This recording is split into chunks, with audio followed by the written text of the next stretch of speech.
approver. What is approver? Approver is the belief that someone or something is good or acceptable. An approver is the belief that someone or something is good or acceptable. A pastor needs to win the members' approval.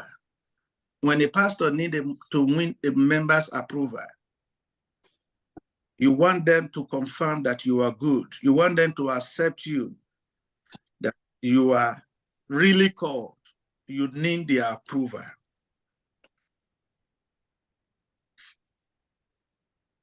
So David did not want to share in this error.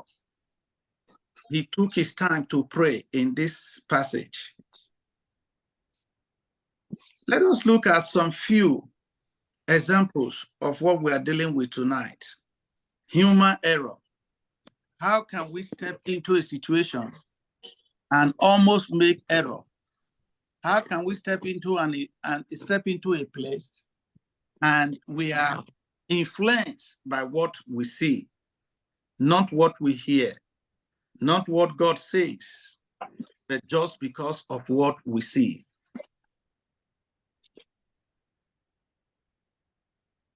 There are many examples we can, pick from. But because of time, we're going to have a selected portion of the Bible. You can read the passage. In 1 Samuel chapter 16, verse 6 to 7 and verse 12, we will read that. 1 Samuel chapter 16, verse 6, 7, and verse 12. And it came to pass, when they were come, that he looked on Eliab and said, surely the Lord anointed is before me, is before him. But the Lord said unto Samuel, look not on his countenance or on the height of his stature, because I have refused him. For the Lord seeth not as man seeth. For man looketh on the outward appearance, but the Lord looketh on the heart. And he sent and brought him, in verse 12, and now he was ruddy and without of a beautiful countenance and godly to look to. And God said, arise, anoint him, for this is he. We are looking at approval. Samuel went to the house of Jesse as God instructed him to anoint. When Samuel got there, he approved the first son of the man because of his height, his stature. But God says, no, don't look at the outward appearance. I have not chosen this person. So left alone, Samuel was already in an error of choice because of the presentable element. He was in an error of choice because of the presentable element, the height and the stature. This was corrected immediately by God, that this is not the Lord anointed. The person was not around. They have to send for David. And in that passage, Samuel said, we will not sit down until that boy comes. There was a traffic. They did brought him in and they anointed as the king. What of if God has not intervened? Samuel would have made a spiritual blunder and said, this is the person. Perhaps we as individuals, leaders in our different groups and offices, possibly would have looked at individuals and said, well, this is God's anointed. This person is good for this office, for this work, based on their physical appearance. If we have not spiritually interfered, seek the face of God, we would have done as Samuel did. 1 Kings chapter 21, verse 8, 13, verse 18, to 20 has a very wonderful example. First Kings chapter 21, verse 8, verse 13, verse 18 to 20. In fact, for better understanding, we should read the whole passage. The key to our choice is my response to approval. The key to my choice, the key to your choice is your response to approval. David says in verse 4b of Psalm 141b, he said, don't let me share in the delicacy of those who do wrong. When you are influenced by wrong people, you get wrong idea, you get wrong direction, you get wrong answers. But David prayed and said, God, don't let me share in it. What this have to do with us as individual or in our individual life, your companion matters the most. It is speaking about those around you. When you are seeking for advice, when you are seeking for opinion, when you are seeking for help, be very careful of who you go to. Be very mindful of the people who you ask to advise you. Don't let me join with those who do wrong. Let's see one example of wrong advice. In 1 Kings chapter 21, verse 8, 13 to 20. So she wrote a letter. This is Jezebel now, acting on behalf of Ahab. We know the story very well. Ahab asked Naboth for the vineyard, which was close to the king's palace. Naboth refused. Just narrating the story before we get to verse 8. When he refused to give the vineyard to Ahab, Ahab became sad. On reaching home, he told the wife what happened. That's where we are picking up. So she wrote letter in Ahab's name and sealed them his seal and sent the letter unto the elders and to the nobles that were in his city, dwelling with Naboth. And there came in 2 men, children of Belial, and sat before him. And the men of Belial witnessed against him, even against Naboth, in the presence of the people, saying, Naboth did blaspheme God and the king. And they carried him forth out of the city and stoned him with stone, and he died. Arise, go down to meet Ahab, king of Israel, which is in Samaria. Behold, he is in the vineyard of Naboth, whether he is gone down to possess it. And thou shalt speak unto him, saying, thus saith the Lord, hast thou killed, and hast thou taken possession? And thou shalt speak unto him, saying, thus saith the Lord, in the place where dogs lick the blood of Naboth, shall dog lick thy blood, even thy. And in verse 20, and Ahab said unto Elijah, hast thou found me, O my enemy? And he answered, I have found thee, because thou hast showed thyself to walk evil in the sight of God. Interesting passage. But one thing that amazes me here is that the beginning of verse 8 says, she wrote the letter. Who wrote the letter? The wife of Ahab. Ahab did not orchestrate the event. Ahab did not orchestrate the events. Remember what we are dealing with. David says in verse 4, don't let me share in the delicacy of those who do wrong. The company you keep matters in the choice you make. The company you keep matters a lot in the choice you keep. 1 Corinthians chapter 15, verse 33 says, be not deceived, evil communication corrupt good manners.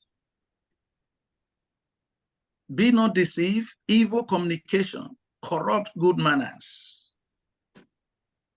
And so David was guiding against Those around him, possibly his men, his advisors, who says, well, killing the king would have been a good option. David used and said, God, I don't want to share. If you read this passage very well from 1 Kings chapter 21, the first person to taste of the wrong, to taste the consequences of wrong, was not Jezebel who wrote the letter. It was Ahab the king that received the message.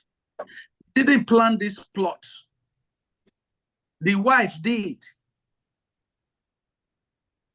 But God's word to him says, where the dog licked the blood of Ahab, that is where dog will lick, Naboth, that is where dog will lick the blood of Ahab. What is Ahab doing? He's sharing in the wrongdoing of those who were around him.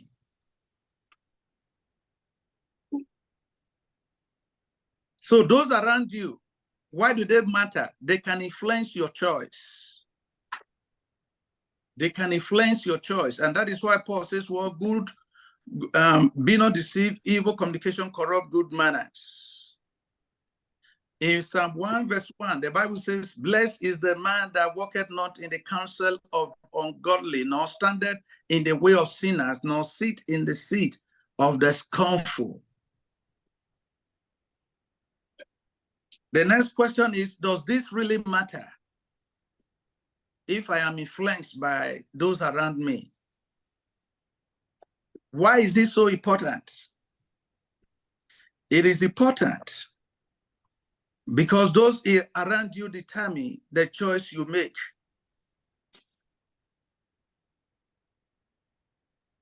It is important because there are two main factors that we guide and that we are guiding against when we are making our choice: deception and insecurity.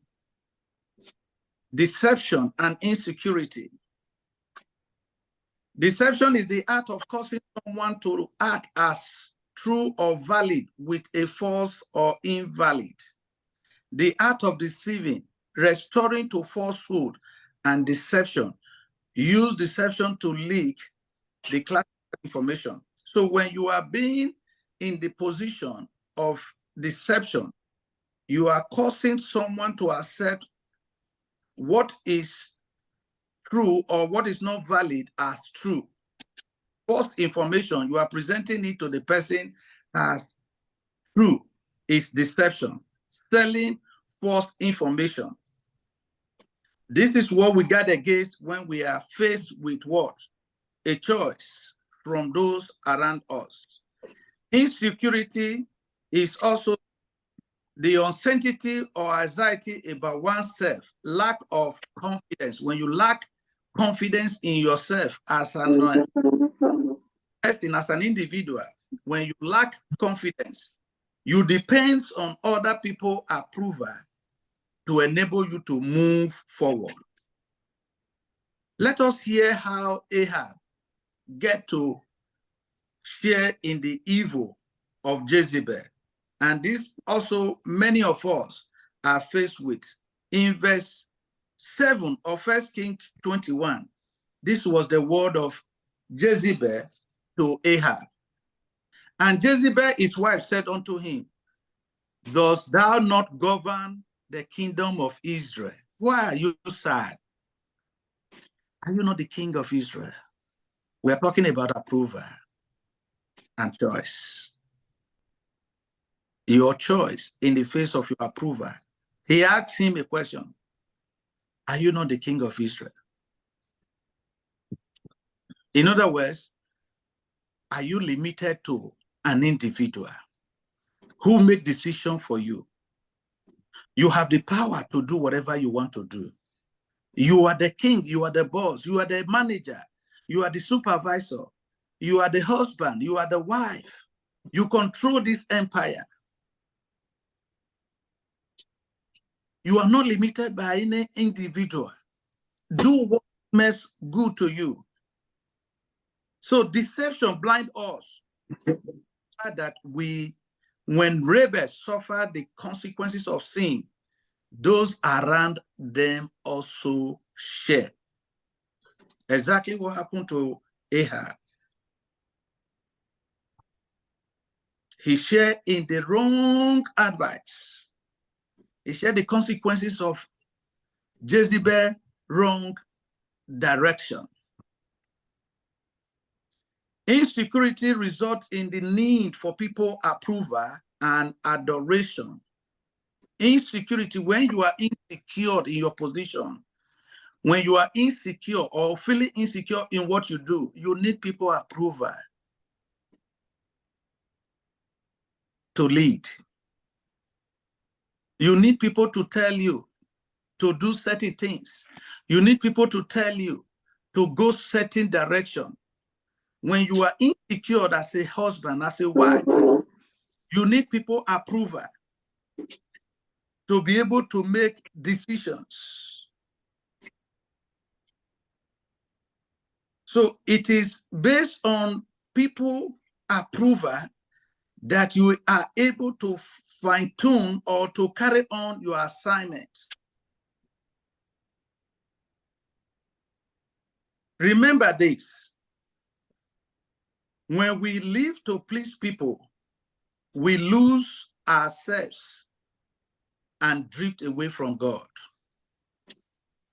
When you live to please people, when you cannot do anything based on what your conscience or your mind or you are instructed, or based on the light of the word of God, you drift away, you lose yourself, and you drift away from God. When we live for people approval, we cannot live to please God. If it is what the people want you do, you can't live to please God. Just like the case of Samuel. You can't live to please God.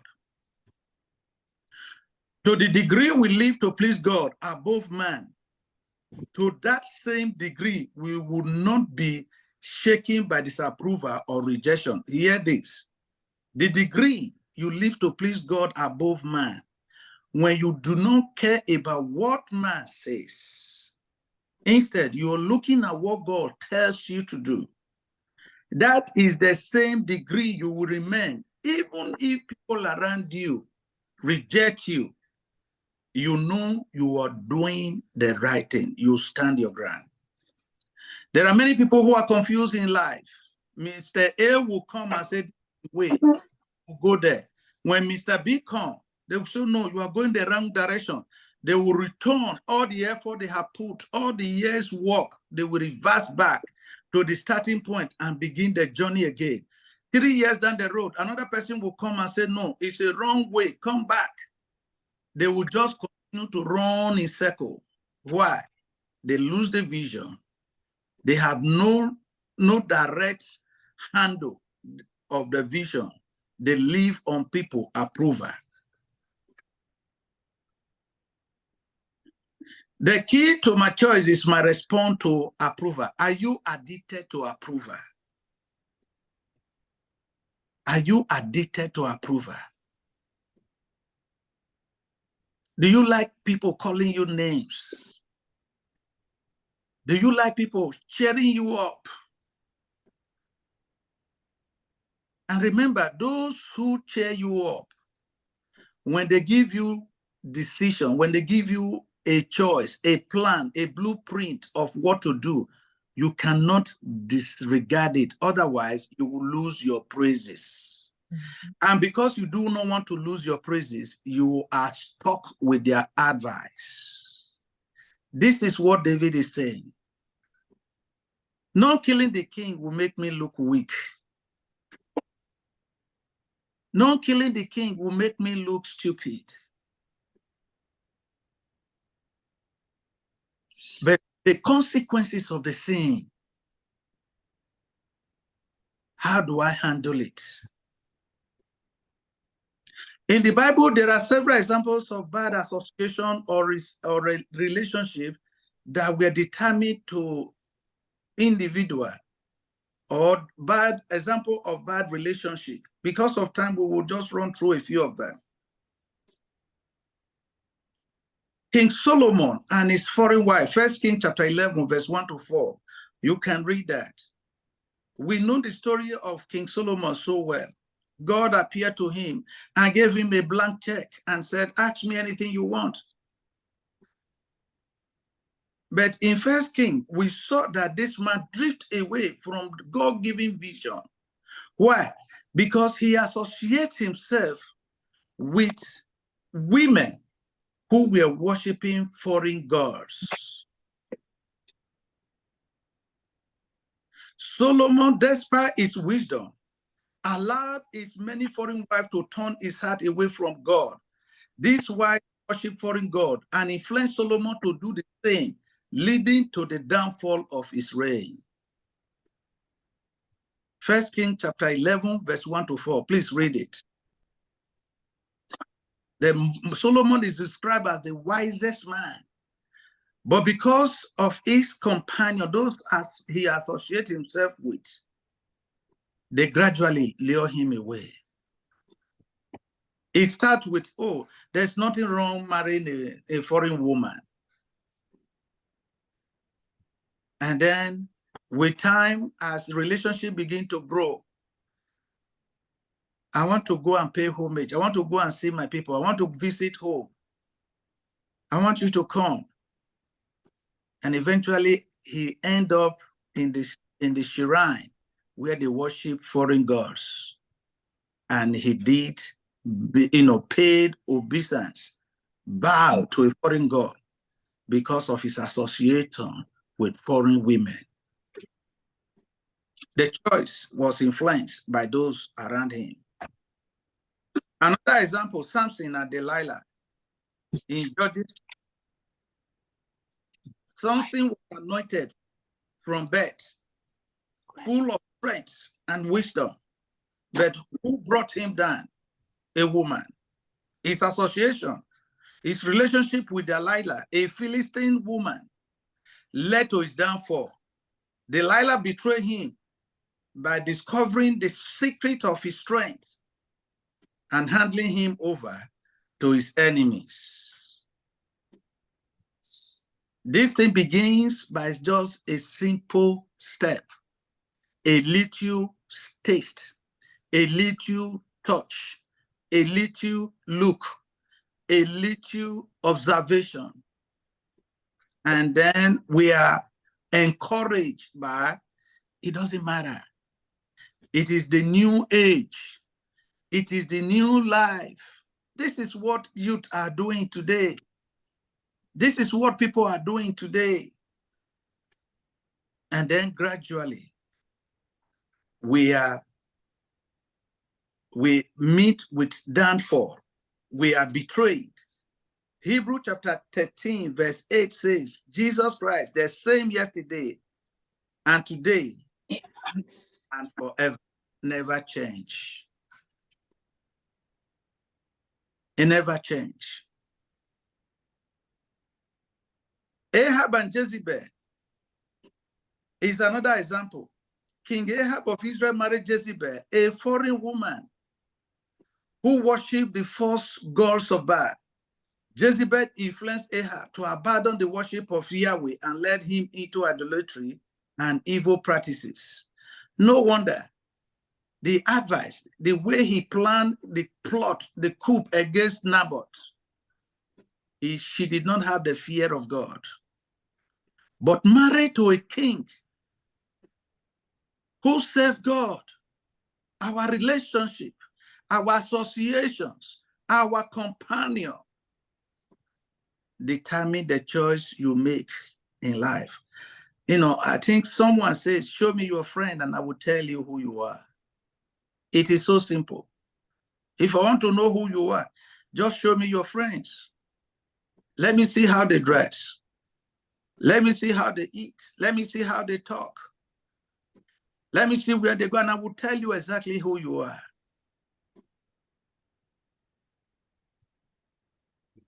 If you are not a thief, you cannot associate with a thief. It starts with, it doesn't matter. But remember, if you fall today, it does not mean you cannot still preach. It does not mean you cannot sing. It does not mean you cannot pray. It does not mean you cannot see vision. It does not mean you cannot do miracles.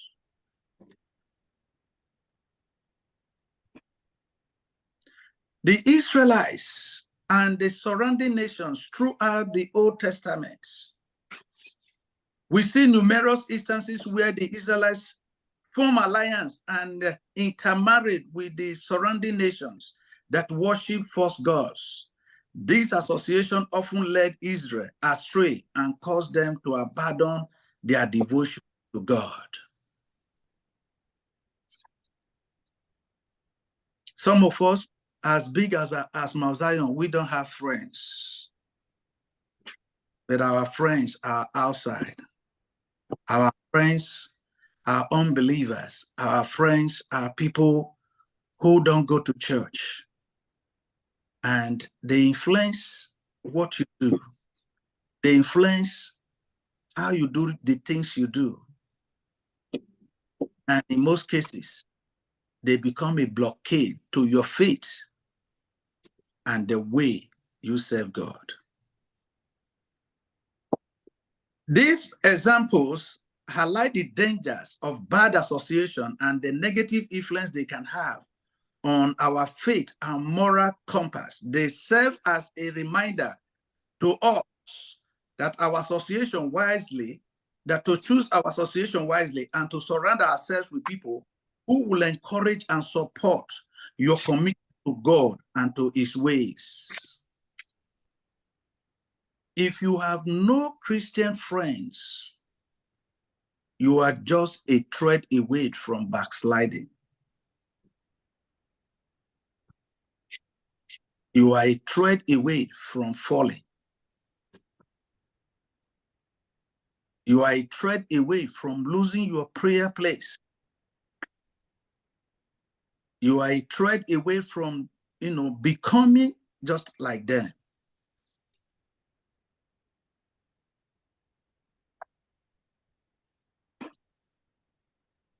Why are we addicted to approval?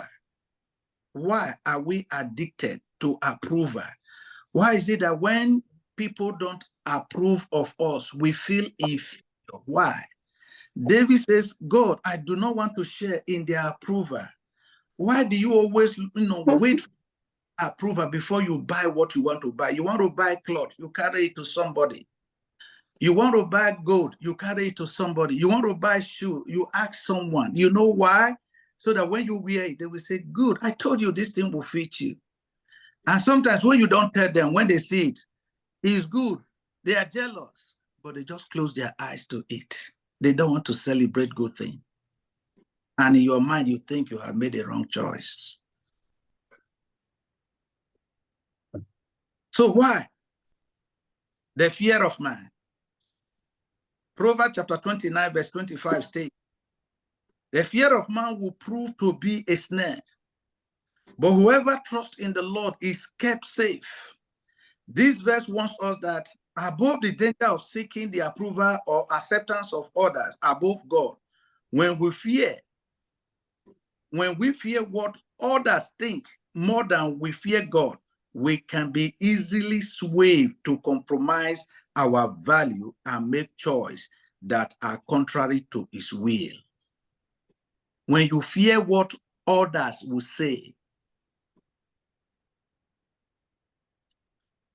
if I wear long gown to church, what will other people say? They will call me, uncivilized, unwise. They will call me a village person. They will call me mumu. They will say I have not arrived. They will say I don't belong to this class. I am a classless lady. And because you want to belong to a class, you want to look like them. Proverbs 29. verse 25. Proverbs 29, verse 25 says this: the fear of man bringeth a snare, but whoever whoso putteth his trust in the Lord shall be saved. When we fear man,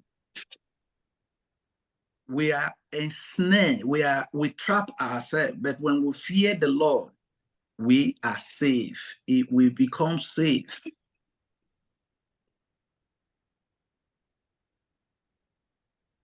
The things you do, the food you eat,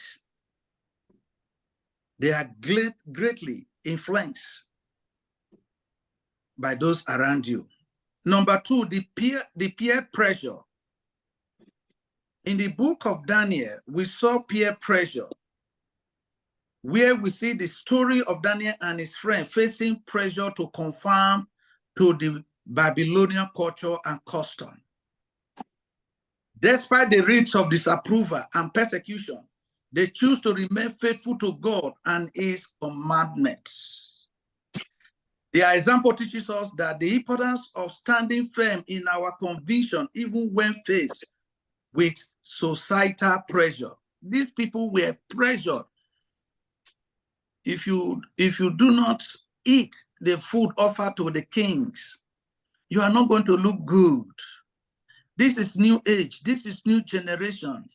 Remember, you are no longer in Jerusalem. You are in Babylon. Let's live like the Babylonians. Let's live like the Romans.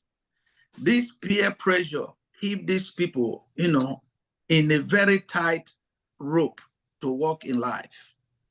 But because of their commitment, because of the fact that they fear man and they fear God above man, they stick to their commitment. Do you have a commitment? Do you have a guiding principle? Do you easily sway by the reason of the wave of doctrines that come? Do you easily, turn? There is this animal that they call chameleon. When it sees red, it changes to red. Every time it sees a different color, it changes. When today they say this is the new way, we don't pay tithe anymore. Go and read the Bible very well. Paying of tithe is wrong. You will be the first to say, yes, it's correct. You join. Tomorrow they say, well, fasting is of no use. Don't fast. You are the first to join. When they say going to church is wrong, you really don't have your own foundation. There's no time you want to say, well, let me search and see if this thing is correct. Peer pressure. Number three, the Pharisees. Jesus often criticized the religious leaders of his time. He criticized them, the Pharisees, for their desire for human approval. In Matthew chapter 6, verse 1, Jesus warned against practicing righteousness to be seen by others rather than seeking God's approval. He said, if you are going to fast, go close your door. Don't do it in the open. Close your door. When you want to pray, do it behind closed doors.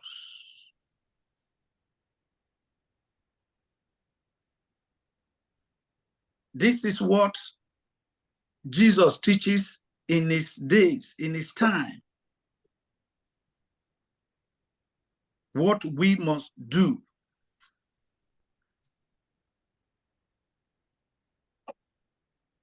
Why is it natural to desire acceptance? We are called to practice God's will above the options of people.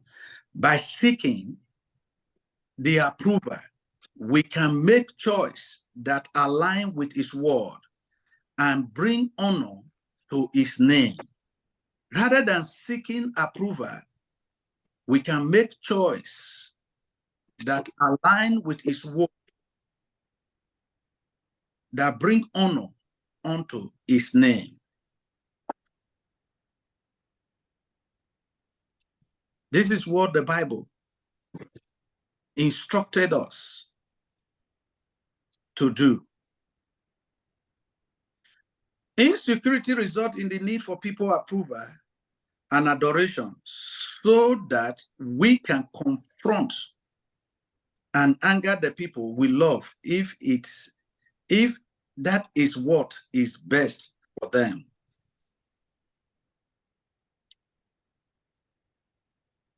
In 1 Kings chapter 21, verse 7, Ahab was only downcast, but his wife tried to boost his ego by, letting him know his position in the society, by letting him know his power in the society, by letting him know what he is capable of doing. Are you not the king? Do you not have the power to turn things around?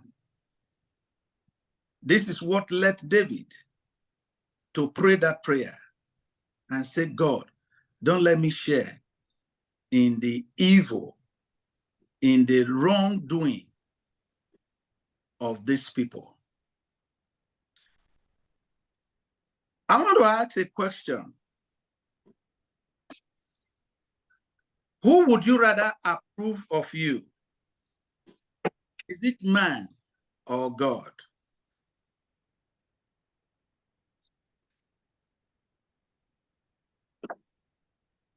Who would you rather have you approve? Is it those around you? Is it those you work for? Is it those that celebrate you? If you live the life of approval, you are making the wrong choice. To maximize our potential, we need to make an honest choice. An honest choice requires you diligently seeking the way, the truth, and the light. Those who praise you may not know when the consequences of evil will come. Those who praise you will not share in the error you do. But let us go back to the passage, 1 Kings.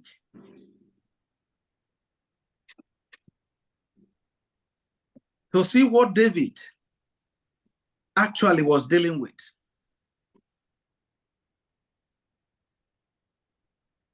In verse 4, he said, incline not my heart to any evil thing, to practice wicked work with men that works iniquity. This is a powerful prayer. Incline not my heart to practice. You see, he did not say do. When you practice, to practice is a continuous effort. You make an attempt over and over. You do it over and over until it masters you. So sin is an art of practice. You started the first time, you do it over and over, and it becomes your way of life. Lying doesn't just start. It begins with saying one thing in a wrong way, and then because you were not caught, you enjoyed it, then you continue in it every time. So in today's lesson, David make a choice outside of his companion, not what the crowd told him to do. That is not what he did. He walked outside his crowd. He did not seek the approval of the people. He did not wait for them to sing his praises for him to know that he has been called of God. This is where we would, hang it tonight. Somebody will tell you, your friend will tell you, why would you allow that small person to insult you? Are you not a man? And then you really want to show yourself as a man. You want to show yourself as a woman. You want to show yourself as the head of the house. You want to show yourself as the authority maker, the key holder.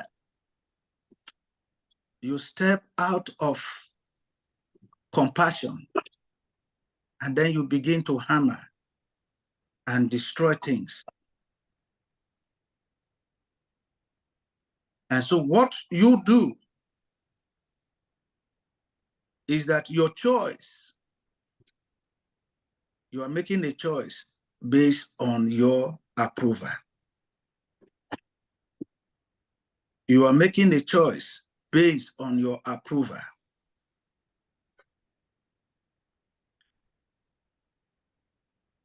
In 1 Corinthians, where we read before, evil, be not deceived, said evil communications corrupt good manners. This is both in the physical and in the spiritual. This fasting you are doing, slow down. Now you key Jesus. When you meet with somebody filled with the Holy Ghost, it will encourage you. Don't worry, sister. This labor will not be in vain. Brother, don't worry. You will soon reap the reward of this, your effort. Is there any way I can assist you? Is there any way I can help you? Is there any way I can support you? This is what you hear. But instead, there are companions that you will follow. Wednesday, you go to church. Friday, you go to church. Saturday, you go to church. Sunday, you go to church. For 7 days in a week, 4 days, you already give it to God. And on top of that, they will ask you to come and pay tithe. My brother, slow down, not be okay, Jesus. And then maybe to make matter worse, they gather more than you do. You are forced to make a choice that will influence your relationship with God. And this is what David was looking at. And so today, when we look at our relationship with God, deception and insecurity has played a major role. Deception and insecurity has played a major role. We have that insecurity that we are not good of ourselves. We are not good enough. The insecurity that we don't, we are inferior to other people. By so doing, we lose our confidence. We withdraw in the services that we are supposed to render. We withdraw in the things we were doing for God. And this is where we fail to maximize our potentials because of the choice we make. Let us look at very quickly what proverb tells us. In Proverb, the Bible tells us, Proverb 29, verse 25. He said, the fear of man will prove to be a snare, but whoever trusts God, trusts in the Lord, is kept safe. The fear of man is a snare, it's a trap. In other words, even when people bring you down, people did not approve of you, people did not sing your praises, don't worry about that. Worry about God approval.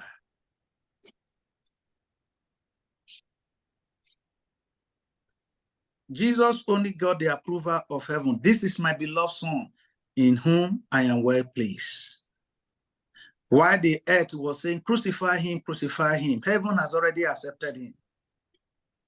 And at the end, he earned the name that is above every other name. That at the mention of the name Jesus, every knee shall bow. Do you want to maximize your full potentials? Don't drift to the left, don't drift to the right. Continue in the path you have chosen, the right path. It may be hard, there may be struggle, there may be roadblock, there may be obstacles, there may be challenges in your marriage. It doesn't mean that is not the right man, that is not the right woman. You may be facing financial challenges today. Continue. Don't do wrong, don't do evil because you want to suddenly make it overnight. At the appointed time, God will show up. God will give you the victory over your desires. God will shine, will cause his light to shine through you. This is what happens when we allow our potentials to be determined, our choice to be determined by those around us. In summary, who are your friends? If you have not taken anything today, let me ask you these questions. Who are your friends? Are they God-fearing people? Do they love God with all their heart? Do they do the things of God? Do they mix good and evil together? Filter them. Know those that have the heart of God. And when you are taking advice, be very careful. Your advice has a way of influencing your future. Your choice has a way of influencing your future. And your choice are influenced by those around you. Do not be equally yoked with the unbelievers so that you don't get choked on the way. I am going to pause. If you do have questions, please ask your questions. God bless you.